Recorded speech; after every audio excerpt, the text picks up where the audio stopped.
Hey guys, today I'm going to show you a really easy and amazing recipe for Indian chicken tikka. Now this chicken is going to be amazing for all of your curry needs. So that includes a delicious chicken tikka masala, a butter chicken. You can serve it as an appetizer in the form of chicken tikka, in a roll, in a wrap, whatever you want. This is the ultimate recipe and you can make it your own. Let's get started. So personally, I love using chicken thighs to make chicken tikka. The meatiness is amazing, it stays moist, and it's just amazing once it's cooked. But you can make it with chicken breast. So this recipe is gonna have 2 marinades, and each marinade step is important if you're looking to really have that delicious, complete, rounded taste on this dish. Now before we get into that, let me know when you had chicken tikka last and where was the best chicken tikka of your entire life. Now I'm going to be using this for wraps and curries, so I'm going to cut the chicken up into smaller pieces between 1.5 to 2 inch in diameter. But for thighs, some of the end pieces are kind of thin, so I'm going to leave them kind of large because they will shrink up eventually. So for the first marinade, in a large bowl, measure the lime juice, degi mirch and salt. Now this degi mirch, you may look at the chili powder and you're like, oh my god, how spicy is this gonna be? Don't worry at all, we're using degi mirch, and because of the way this chili is prepared, it's a combination of Kashmiri red chilies and peppers, and it is usually used to add a lot of color to the dish without the spice. Now there is some spice and it's really grounded, mild dish. So if you can't find degi mirch, you can always use paprika. So make sure you look for the right kind of chili powder and don't use regular chili for this recipe. Toss your chicken in it and really well coat it. Now you want to marinate this for at least 20 to 30 minutes, and while that's happening, you can prepare your second marinade. In my case, I'm just going to wait it out and just add in all the ingredients for that second marinade in the same bowl. So for the second one, you're gonna need some yogurt. Don't use the Greek kind, use some nice plain yogurt. Then again, add some more degi mirch for that color, a really good amount of ginger and garlic paste, a bit of salt, garam masala, and now just give this all a really good mix.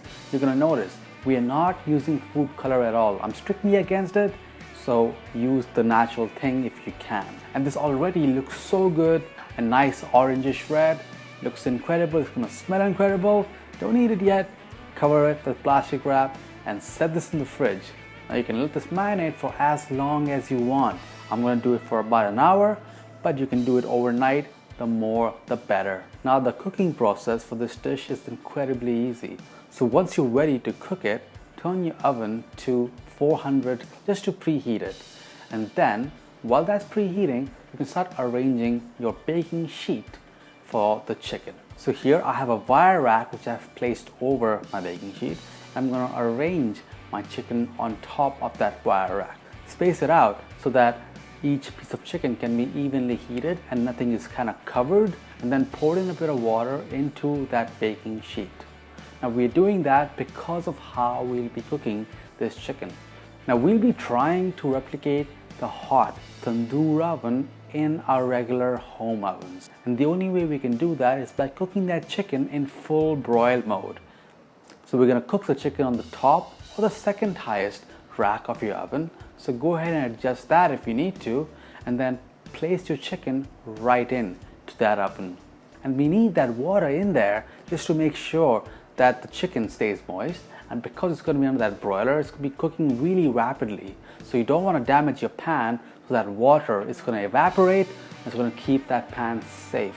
Now if you notice that the water is getting too little, then you can top it up just to make sure there's always some amount of water in that baking sheet.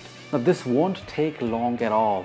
All you're looking for is a bit of char on the top of that chicken. As soon as you notice that char, brush it with some butter, because when that butter will go under that broiler, it's going to start to smoke. And that's gonna really inject that smokiness directly into that chicken, and it's gonna be amazing to have that flavor from a home oven. And then turn the chicken on the other side, and then give it a bit of color on the back side as well. Now you can always make the chicken tikka on a barbecue or on a pan if you don't have an oven. Now once that second side has some color as well, get the chicken out and then baste it generously with some more butter. And now this chicken is ready for you to add in any of your favorite gravies. That can be butter chicken, which I did a video for not too long ago, and I used the same technique. You can also use it for a chicken tikka masala. That recipe is coming really soon, so be sure to stay subscribed, hit that bell icon, and you'll see that video really soon. Today I'm gonna have these chicken tikkas in the form of a chicken Kathi roll, which is basically an egg roll with the chicken tikka. And I showed you how to make the egg roll just last week, so I'm gonna show you a quick preview of how to make a chicken Kathi roll with these chicken tikkas. So for this you're gonna need my recipe for a white paratha, or if you're a bit lazy, you can use a tortilla as well. Then you're gonna whip up some eggs and then heat some butter in a non-stick pan. Then add in your eggs as if you're making an omelette, and then once you added it and it has set a little bit, place your paratha or tortilla over those eggs. Now as soon as those eggs are cooked, turn and lightly roast your bread, and then we're gonna top it off with some green hot sauce or a green mint chutney, bit of red hot sauce, lots of thinly sliced red onions, bit of tomato, and in this case we're gonna add in bits of our chicken tikka. Now I can't help myself whenever I make these chicken tikkas, and I keep snacking on a bunch of it so that I don't have enough left for the actual final dish. I usually love having chicken Kathi rolls as a lunch, and sometimes I don't always have the time to go through all those steps to marinate the chicken. So in that case, what you can do is just do that second marinade and add in the lime juice as well in the same marinade, and then just marinate that for at least 20 to 30 minutes, and you'll have a quick version of your Kathi roll done. You can make this with dark meat, white meat, whatever you want. It's your recipe. And these are your chicken tikkas, which is going to be perfect for any kind of occasion, and you'll be pleased to impress anybody who's going to have these chicken tikkas, because you can make it in any way that you have available in your own home kitchen. So that's it for this one. Be sure to hit subscribe, hit that bell icon for more videos just like this one, and let me know, how do you like your chicken tikka?